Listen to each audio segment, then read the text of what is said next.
Phone लगाई के दुल्ही एक बात कहे का कहे गुरुजी।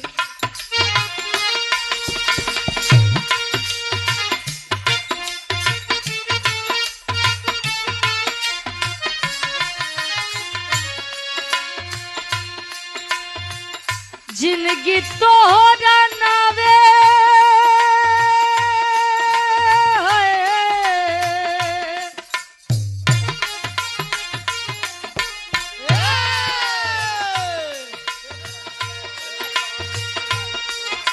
हेलो हेलो कहे जिंदगी तोहरा नावे तरमीन हो गई। जिंदगी तोहरा नावे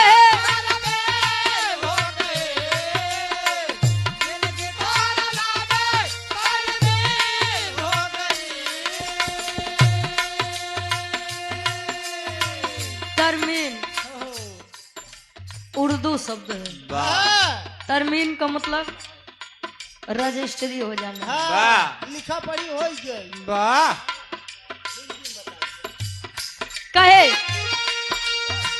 जिंदगी तोहरा नावे तरमीन हो गई। जिंदगी तोहरा नावे क्या बात है।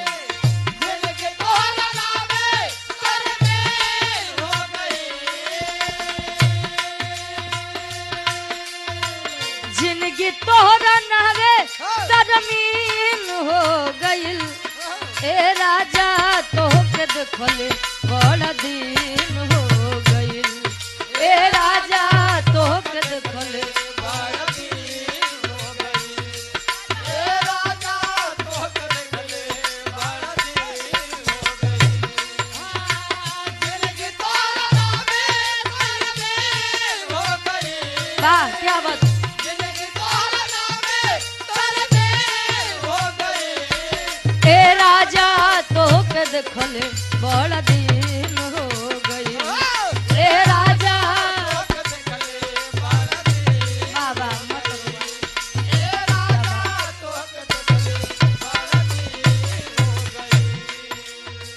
दुल्ही कहे तोहर याद सतावता हमरा खेरवावता। तोहरा देखवावता हमरा जरवावता। क्या बात है। तोहरा देखवावता हमरा जरवावता।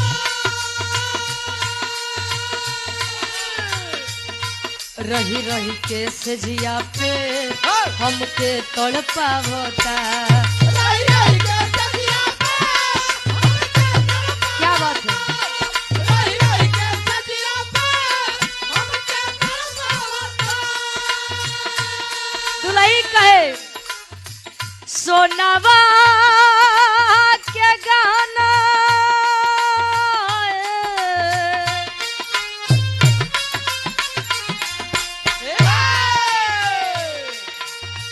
सोनावा के गहना सब मीन हो गई।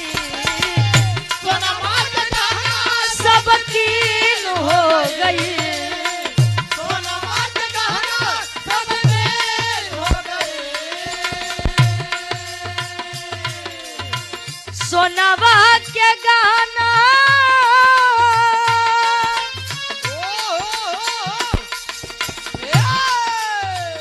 सोनावा के गहना सब मीन हो गई। ए राजा तोहके देखले बड़ा दिन